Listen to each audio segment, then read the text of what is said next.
பொதுமக்களின் பார்வைக்காக இப்பதிவு வழங்கப்படுகிறது. நெல்லையப்பர் காந்தி அம்பாள் கோயில் கடந்த 26/10/2024 சாமி தரிசனம் செய்துவிட்டு பிரகாரங்களை சுற்றி வந்தேன். அம்பாள் சந்தை அருகே வந்தபோது யானை வந்து கொண்டிருந்தது. யானையை கவனித்தபோது யானை நடக்க மிகவும் சிரமப்பட்டு வந்து கொண்டிருந்தது. யானையை கவனித்தபோது பின்னன்காலியில் பஞ்சு வைத்து இருந்தனர். யானை பாகன் புகைப்படம் குடம் எடுக்கக்கூடாது என மிரட்டும் தொன்னையில் தெரிவித்தார். அன்று யானையை புகைப்படம் எடுக்கவில்லை. கடந்த 28/10/2024 மீண்டும் சாமி தரிசனம் செய்துவிட்டு வந்தபோது சாமி வீதி விழாவிற்கு வந்த யானை அம்பாள் நுழைவு வாயில் வழியாக யானை வந்தது. அப்போது யானையின் கால்கள் புகைப்படம் எடுத்தேன். இந்த யானைக்கு பல காலமாக உடலில் நோய் தாக்கப்பட்டுள்ளது. இதனால் உற்சாகமாக நடக்க இயலவில்லை. நிர்வாகிகள் உயர்தரமான சிகிச்சையை அளித்தார்களா என்பது கேள்விக்குறியே. இதன் காரணமாகவே கடந்த 28/10/2024 அதிகாரிகளுக்கு புகைப்படத்துடன் மனு அளித்தேன். மனுவும் நகலும் இத்துடன் இணைத்துள்ளேன். யானை சம்பந்தமாக தகவல் அறிவு உரிமைச் சட்டம் மனு கடந்த 1/11/2024 அளித்தேன்.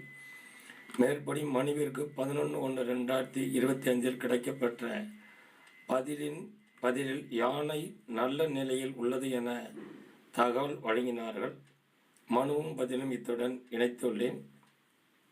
கடந்த 12/1/2025 தினமலர் செய்தியில் யானை கால்வலியால் அவதி எழுந்து நிற்க முடியவில்லை என செய்தி வெளிவந்தது. அதன் செய்தி நாங்கள் இத்துடன் இணைத்துள்ளேன்.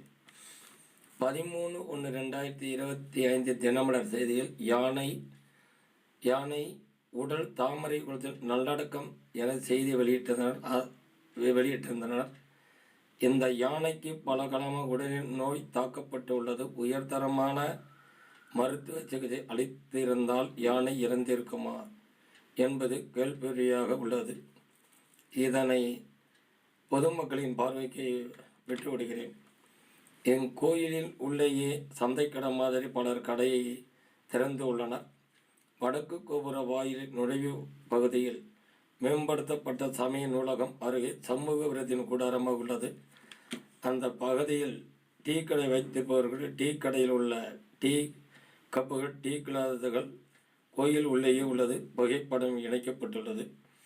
நெல்லையப்பர் காந்தி அம்பாள் சொந்தமான நிலங்கள் கட்டிடங்கள் சம்பந்தமாக கடந்த 3/11/2020 தகவல் அறிவு உரிமைச் சட்டம் மனு அளித்தேன். நகல் இத்துடன் இணைக்கப்பட்டுள்ளது.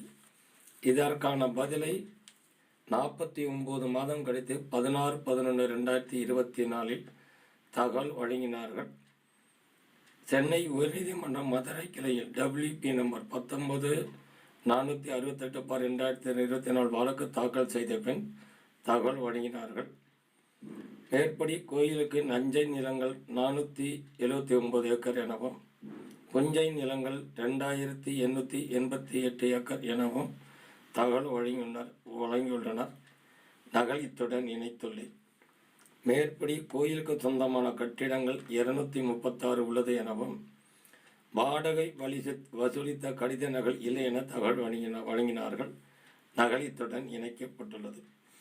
கோயிலுக்கு சொந்தமான கட்டிடங்கள் நிலங்கள் அந்தந்த கோயிலின் பெயரில் போர்டுகள் இருந்தால்தான் மக்களுக்கு தெரிய வரும். மக்கள் வாடகை வசூலித்தார்களா குத்தகை வசூலித்தார்களா என கேள்வி கேட்டு நடவடிக்கை எடுக்க இயலும். சரியான பதில் இல்லாததால் மீண்டும் 18/11/2020 மேல்முறையீட்டு மனு தாக்கல் செய்யப்பட்டுள்ளது.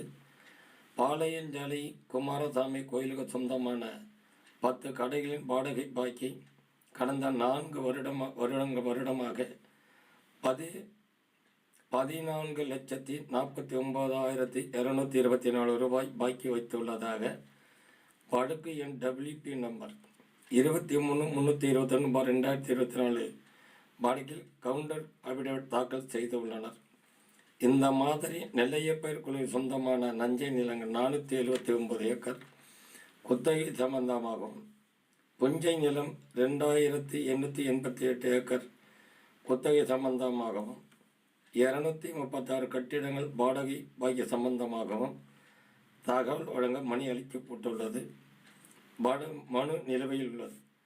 மேற்படி மனுக்கள் படங்கள் யாவும் வழக்கு எண் WP நம்பர் 19-468/2026 கூடுதல் அபிடவிட் கூடுதல் ஆவணங்களாக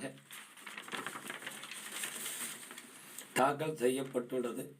கடந்த 22/11/2024 USR நம்பர் 24,610 24,611 ஆகும். இவைகள் யாகவும் இத்துடன் இணைக்கப்பட்டுள்ளது. இவைகளை டிஸ்கிரிப்ஷனில் கிளிக் செய்து பார்த்து கொள்ளலாம். என்றும் கோயில் நலனிலும் மக்கள் நலனிலும்